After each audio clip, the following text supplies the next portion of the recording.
So what's going on, man? How you doing? Man, what's up, big bro? Just maintain. Yes, sir. Man, it's good to be with you today, man. Sit down and talk with you. How you feeling? Man, bro, I'm blessed, bro. Blessed. So introduce yourself for the people who are watching. Man, my name is J.Spencer, man. Everybody know me by Spencer, or some call me Young Spence. Yeah, man, that's my name. Yeah. Okay. And so, as we sit down today, we'll cover, a lot of real big details, actually, of the life that you've had and where you've come from and where you're going, and let's kind of start from the beginning. Yes, sir. So I'm aware, or maybe a lot of the people who probably know you, you have your testimony and you let people know where you've come from. So, before incarceration and those kind of trials and tribulations, what was life like? Man,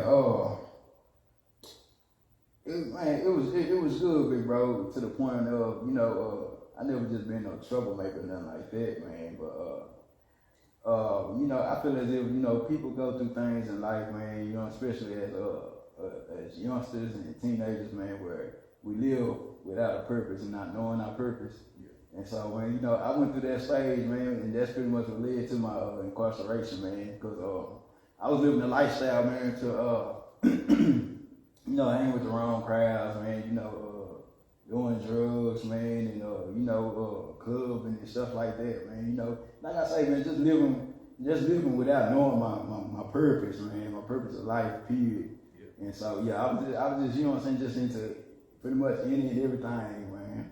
Okay. And how do you think it affected the people around you? Whether it be family, friends, like your decisions, do you think it had a direct impact on these people? Most definitely. But it's crazy, man, because, you really don't know the impact until God actually brings you out. You know what I'm saying? Because, I hurt so many people, man. I was hurting people, man, and, with my actions, man, with the things that I was doing at the time, man. It was, but like I said, I didn't know. You know what I'm saying? I didn't know, man, because I wasn't just too in tune with myself. I was too busy, you know what I'm saying? Like, man, just living my life for others. Mm-hmm. You know what I'm saying? Because, I feel like, fighting and, you know what I'm saying, the shootouts and stuff like that, man, I feel like, man, that was like, okay, you know what I'm saying? That was living life to the fullest. You know what I'm saying? I feel like that was living life to the fullest, man. And it was, it was hurting more than it was helping. True. And, yeah, man. I mean, and how old were you at the time? Man, at this time, man, I'm fresh out of high school, man. So, like I said, man, I was good during school, man. And once I graduated, man, and got out of school, that's when I pretty much, man, try to start, making a name for myself, man. Which everybody knew me as YG. You know what I'm saying? So yeah, man. And that's the thing about names, man. It's crazy, man, because we tend to live up to that. You know what I'm saying? To the standards that people put on our names.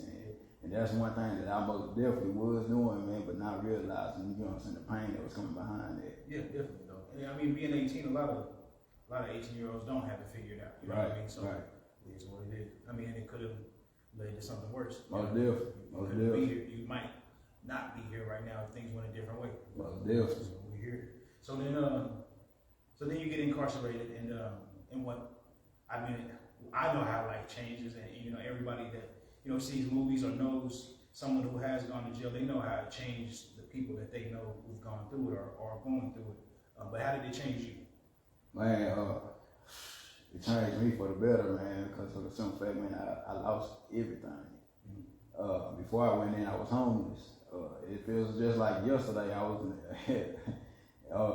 at the homeless shelter on Lancaster, man, you know what I'm saying, sleeping on the cold floor, man. So, man, to go through that, man, you know what I'm saying, and lose it all, man, even within losing 5 family members to death while I was incarcerated, losing my kids to CPS while I was incarcerated, man, it just made me feel like, man, like, I mean, what am I here for? You know what I'm saying? Like, man, what am I doing, man? Like, it was like a hopeless lifestyle, period. You know what I'm saying? I didn't see no hope within anything that, especially the situation I was in, I didn't see no hope at the end of no road, man. I hear you. And that would be hard, especially from my understanding, they don't let you come home to like go to like the funerals or anything like that. You just gotta miss it all. Right. So I know that that had to be hard.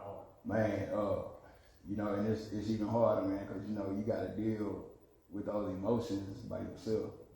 Can't really show them. You can't show them, man. And it was super hard, man. It was super hard.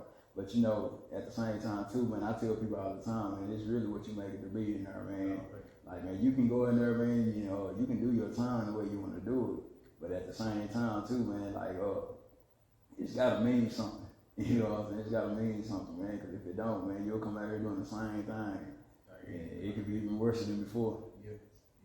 And then so while you in and you're trying to figure out a way through these like the hardest times of your life, basically, what got you through, or how did you find that hope? Even though you couldn't see it, like how did you find it? Man, Joe, I'm gonna be real with you, bro. I used to look for the most smallest positive things that I can find in there and grab onto. And with me, man, that's why I say God is so good, man. With me, it was my ministry.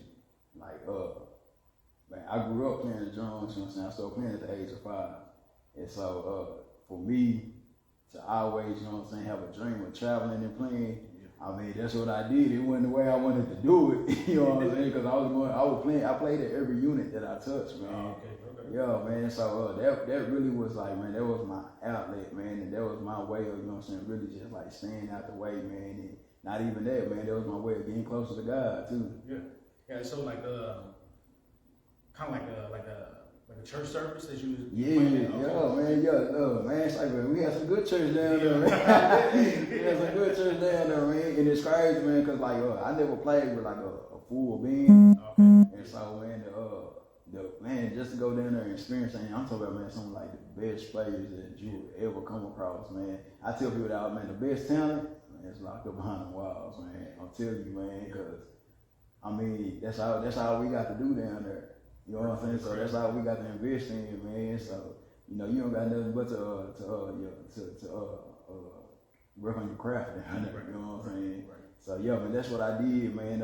I got around positive people, man. I did my time around a bunch of old heads, man. A lot of people that, that I knew had some wisdom in them. And I sat up under them, man. I watched and I observed how they did their time, man. And, man, it made it easy. It was hard, but it made it easier for me. And overall, how much time did you do? I did 6 years on an 8-year aggravated sentence. Okay. And during this time, like, it's already hard being down there. It's hard finding hope. And I understand being around these positive people, but were there any other hard or trying times? You guards kind of giving you a hard time? I was there, man. Hey, but it's crazy though, man, because I met a lot of good guys down there too, man. You know what I'm saying? Like, man, you'll be surprised, man, like how many good people are locked up, man. You'll be surprised how many good people are in prison, man. I'm talking about like genuine people, man. To this day, man, I still say, man, like I still write too, man. I got brothers down there, man. I still got brothers down there, man. I check in on them, man. And man, like I say, it's really what you make it to be, man. And it's a place where you just, man, you gotta humble yourself, man, because God, he gonna test your patience down there, man. Everything gonna get tested. Everything, man, from your pride, man, I'm talking about to everything. And so my first 2 years, man, was like, man, I call it my crashing out years, man. Because man, that's when I did crash out, you know what I'm saying? That's when I got, I was in the fighting and stuff out the way, man. But after that first 2 years, man, and I just man, I made up in my mind, man, like, man, something got to change. Like, something got to change, man. And I started doing my time different, man. And so during this, you thinking about coming home, or you thinking about doing the time? Like, what's kind of your mindset? You got to focus on something and kind of go for it. Does this end up being kind of like where your purpose is now? You start taking your steps towards God and figuring out what it is you need to do, or? Most definitely. The main thing is to get home, man. That's the goal. Yeah, that's always gonna be the goal, man, to get home, man. The scary thing is you don't know what you're coming home to. You know what I'm saying? But the simple fact, like, man, I used to cry at night time, man, and pray, man, that nothing happened to my mother. You know what I'm saying?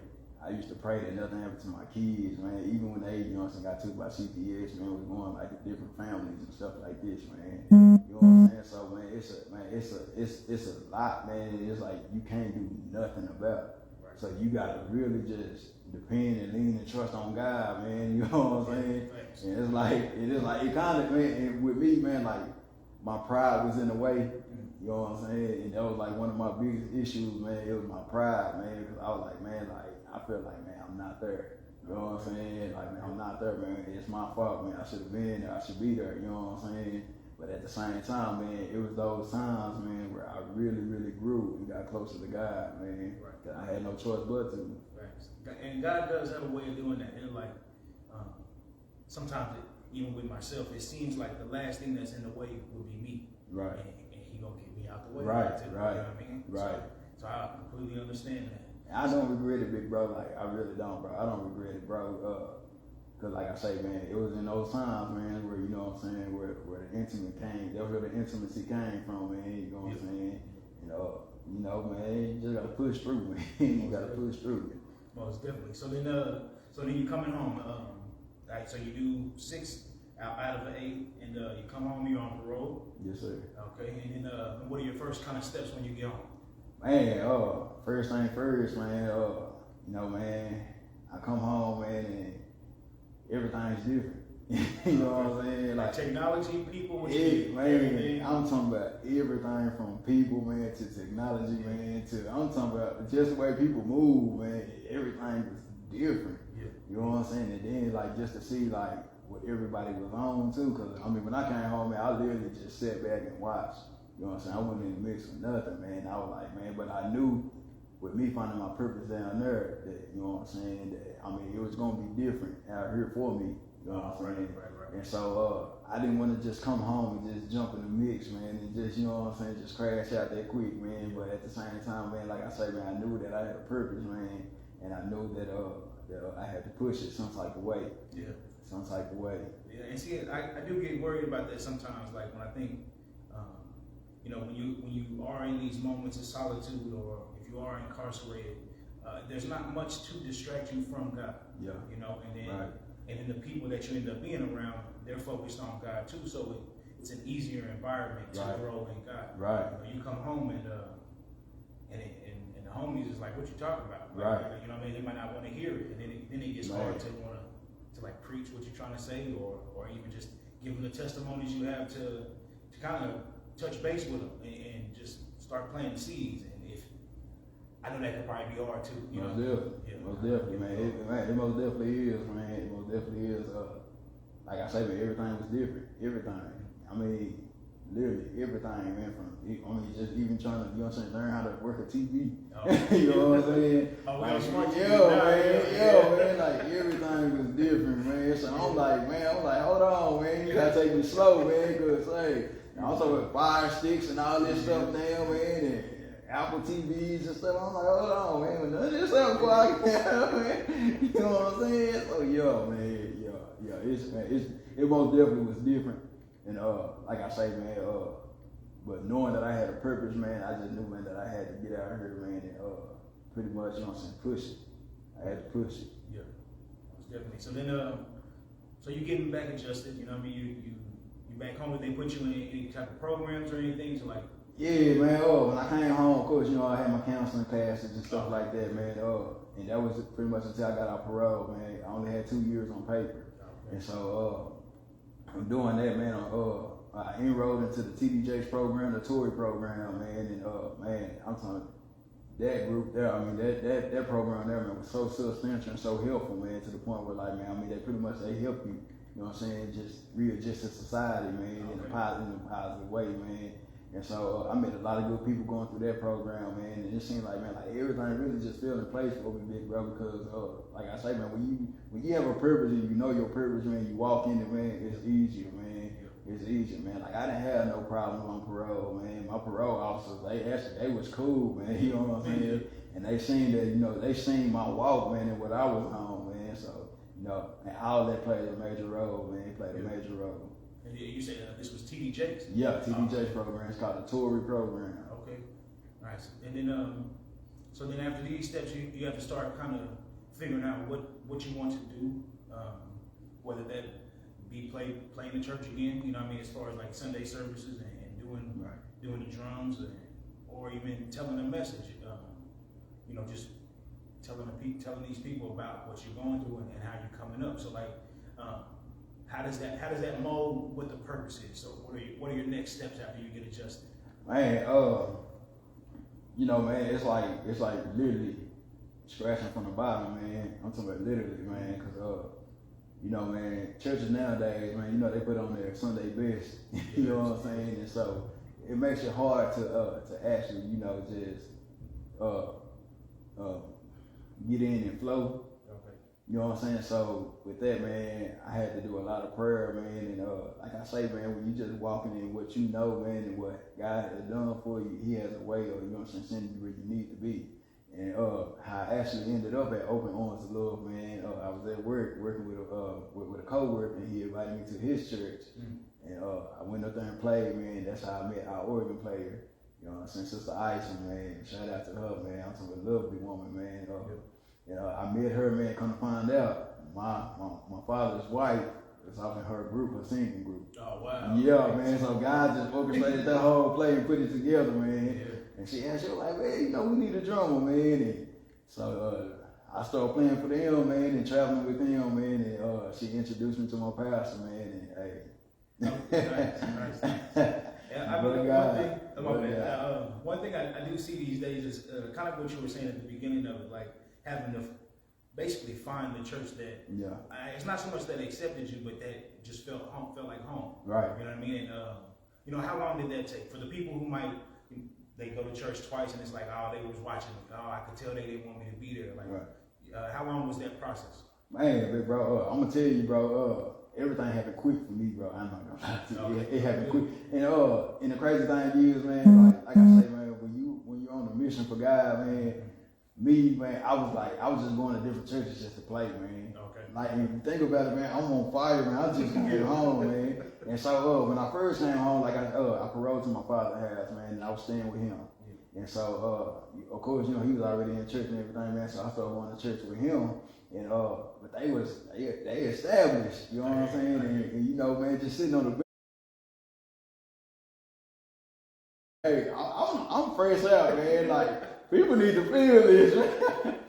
You know what I'm saying? I'm like, people need to feel this, man. And so man, so I just started going to different churches and just started playing, man, just to get my name out there, man. And like I say, man, it just so happened, man, a friend invited me to his church, man, and hey, man, the rest, man, I came here, man, when I came to Open Arms of Love, man, and it felt like, I mean, they just accept my pastor, man, the most humblest man I know, man, and we just went and sat down and talked, man. I put everything out on the table for him as far as like my mind frame, what I'm pushing for, what I'm trying to do, man. Like, I really thought it was too much for him. You know what I'm saying? Once he told me, man, I got you, man. I want to support all of that. Man, I just knew right then and there, man, like, okay, man, he genuinely cared about not only me, man, but my dreams, my ideas, man, everything, man. And he's been standing behind me, man, ever since.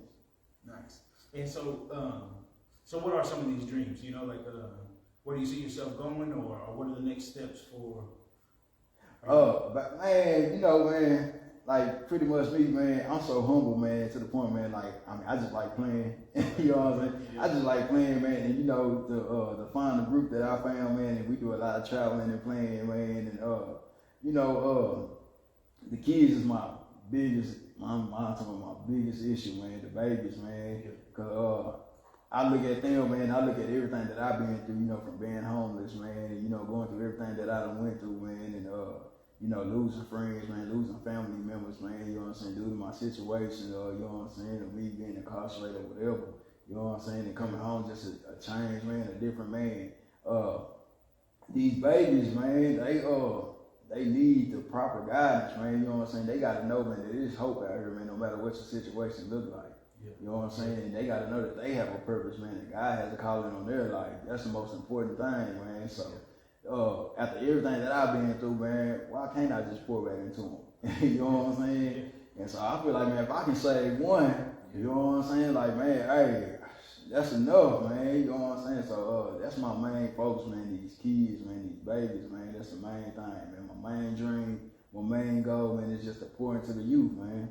Yeah, see, and it's crazy you say that because kind of our generation and the people a little bit older than us as well. It's like during those times, I guess technology and information it wasn't as easy to get. Right. And with the kids these days, everything's right in the phone, and like you said, for some reason, it just seems like the devil is attacking these 16-year-olds and these 18-year-olds. These are the ones that kind of like when you first kind of took a wrong step in life and you was about 18 years old and you end up going to jail. Yeah.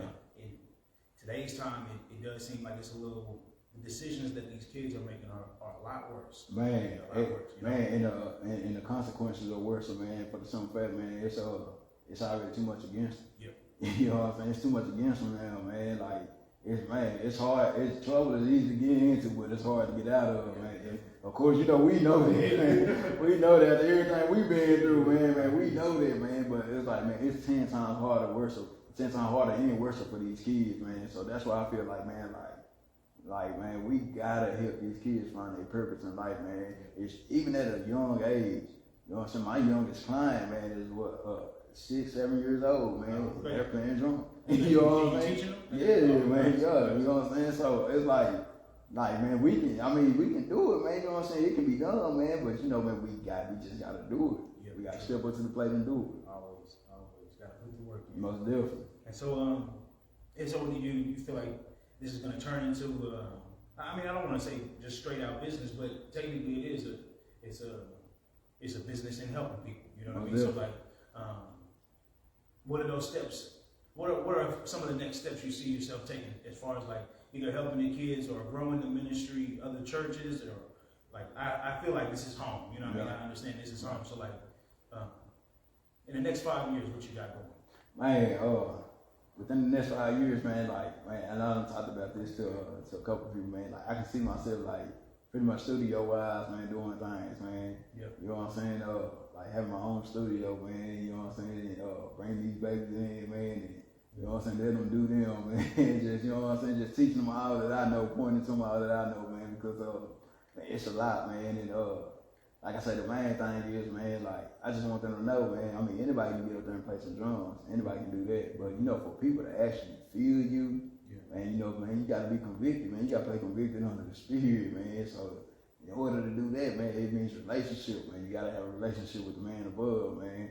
You got to. So, in order to do that, you know what I'm saying? You got to go through some stuff. You got to bring you out some things, you know what I'm saying? You got to talk to him. You got to pray to him and everything, man. So, but like I say, man, it can be done, man, because you looking at somebody that, you know what I'm saying, that feel like it was literally no hope, you know what I'm saying? Like, I feel like I had no hope. But now, like I said, I remember yesterday, man, I was laying on that floor, man, in a homeless shelter. Yeah. You know what I'm saying? I didn't see myself getting out of that, you know what I mean? And I didn't get out of that, man. God brought me out of that, man. So that's why I say, man, man, I got a lot of dreams, man. I got a lot of songs, man, that I done wrote, man. I got some plays I done wrote, man. It's just so much God gave me, man. But I'm just waiting till I rub the right shoulders, man, to bring them out, man. You know what I'm saying? Yes, sir. And even from the outside looking in, you have gone through a lot of things that I would even question myself. You know what I mean? Like, man, Jordan, I wouldn't even want to figure out how to get through. You know what I mean? I wouldn't want to figure out how to get through that. And I know it's a touchy situation, but a lot of people end up having these ideas and these. I don't want to say just fantasies because it is real life for marriages to go on for 50 years and all that. And you know what I mean? And so, for you to be one of the close people to me, and I wasn't just exactly right next to you standing, but to kind of be on your side, knowing that you lost one of the closest people to you that you could ever. You get to choose this person. You know what I mean? And that's kind of that's hard. You know, I know that's got to be hard. So, do you want to touch on that? Or most definitely, man. She played a major role in all this, man. Yeah. Man, with her, man, it's crazy, man, because man, you never know why God does what He does, but it's always for a purpose, man. You know, sometimes man, we'll just be so stuck in inside our feelings or into our feelings, man, to where we can't see the big picture. Yeah. So that's really what it was with me, man, and in the situation with her. I mean, I wasn't expecting to come home and find love just to lose it. You know what I'm saying? In 2 years, you know what I'm saying? Like, I wasn't expecting that, man. Yeah. And so, but within all of that, man, she played a major role, even within this ministry, man. It was plenty of late night talks that we had about, you know what I'm saying, about my ministry, man. She throwing out issues and ideas, man, of doing this and doing that. She the one who came up with the clothes, you know what I'm saying, to put my logo on the clothes and stuff, man. You know what I'm saying? So, you know, I just wish that I could have been on it faster back then, you know what I'm saying, while we was pretty much, you know what I'm saying, blueprinting that thing, man. I wish we would have been on it faster just so, you know what I'm saying, she can see the evidence of it. Yeah. But you know, man, God had different plans, man. I never dealt with cancer, you know what I'm saying. That was my first time ever dealing with cancer. Yeah. I hate the fact that, you know what I'm saying, the negativity that came behind the situation. But at the same time, man, I'm grateful for it too, man, because I mean, look what's going on there. Yeah. You know what I'm saying? Like the mind frame that I'm in now, the operation push mode that I'm in now, man. I mean, and she got to be pushing for you too. Most definitely, man. Most definitely, man. You know, man. I do it for her, man. Most definitely, I most definitely do it for her, man. Cause like I say, man, she played a major role in this too, man. Yeah, most definitely. Yeah, I appreciate you touching on that. Most definitely. Most definitely. Cause that's hard. Yeah. That's hard. Yeah. Sometimes people just need to hear it. You know what I mean? Sometimes you can tell somebody all the time, like, nah, I've been through some things. They don't know until you just tell them. Yeah. You know what I mean? So I appreciate you talking to me. Most definitely. For real, for real. Any special things or anything you want to leave them with? You know, man, I just want everybody to know, man, God is real, man. He's real. With the timing that we're living in now, man, with everything that's going on right now, man, right now it's the time, man, you know, the build up your purpose, know your purpose first, you know what I'm saying, and live in that, walk in that. Tomorrow's not promised at all. You know what I'm saying? Cash is coming all different sizes and shapes. You know what I'm saying? And we don't, like I say, man, we don't grasp what's going on right now, man. Then, I mean, this is not something that I want to die in. Yeah. I don't want to die lost. You know what I'm saying? So, man, I'm grateful for, you know what I'm saying, for what I got going on, for what I'm doing, man. I'm grateful for Intimate Breaking Place Breakthrough Ministry, man, which is something God, you know what I'm saying, everything I've been through, that's what God gave me. You know what I'm saying? So, man, I'm just humble, man. I'm just humble by everything that's going on right now, man. I don't take it for granted. Man, I'm grateful for my family, man, for my people, man, that's been standing behind me, that's been helping me push this business, man. My church family, man, I'm grateful, man. I'm grateful. And what is the ministry called again? Intimate Breaking Place Breakthrough Ministry, man. Okay. And how that came about, you know, God, man, he gives you things, man. I was in G4, man. I was about to be shipped off the unit, man. I got in some trouble, man, for fighting. And when I went into that cell, man, I looked on the wall. And on the wall was a big scripture, man. It said, "Be still and know that I'm God," Psalms 40:16. And so I couldn't do it. I had to be still. You know what I'm saying? So I had to be still, man. And pretty much it was then, man, that's when he gave it to me, man. You know, for me to get through what I was going through, man, it was going to take an intimate relationship with him. You know what I'm saying? So it was the prayers, you know what I'm saying, that got me through, man. It was the worship down there that got me through, man. It was everything that I was doing down there that got me through. In which, I mean, that was my breaking place too. You know what I'm saying? Like I said, I lost my kids when I was down there, man. I lost family members when I was down there. But you know, man, just like the cross, man, Jesus couldn't go over around 100. He just had to go through it. You know what I'm saying? And so going through it, you know, man, that's what led to the breakthrough, man. He rose, man. I rose. I got up. You know what I'm saying? I came out of that, man. And so yeah, that's where the name came from, man. Intimate Breaking Place Breakthrough Ministry, man. Nice. Well, I mean, it only seems right. You feel like, you know, leading us out with a prayer. Most definitely. Father God, thank you, Lord, for yet another day, Lord. You asked to see it was a promise, Father God. Lord, we just thank you for this moment, Father God, that you allowed us to come together, Father God, just to praise your holy name, Father God, because it's not about me, Father God. It's not about my brother, Father God. It's not about my brother back there, Father God, but it's about you, Lord. Lord, I just ask, Father God, that you just continue, Lord, just to show your face within these times, Father God. But Lord, I know there's things going on, Father God, that you know, Lord, that some of us feel we can't bear, Father God. We feel that there is no hope, Father God. But Lord, with you, Lord, there is all hope, Father God, within you and of you, Father God. So I ask, Father God, that you just continue, Father God, just to keep your eyes upon us, Father God. Keep us in the palm of your hands, Father God. And most importantly, Father God, I ask, Father God, that you just continue just to let us love as you see fit, Father God. For Lord, your word says there is no greater love, Father God, than for a man to lay down his life for his friends, Father God. And Father God, we're doing that the right way this time, Father God. So Lord, I just thank you, Lord, just for this moment, Father God. I pray that any and everybody that sees and hears this, Father God, that they get touched by it, Father God. Most importantly, Father God, I just ask that you get all the praise, the honor, and the glory out of it. In Jesus' name we pray. Amen. Amen. Man, I appreciate you, big bro. Yes. I appreciate you. Already.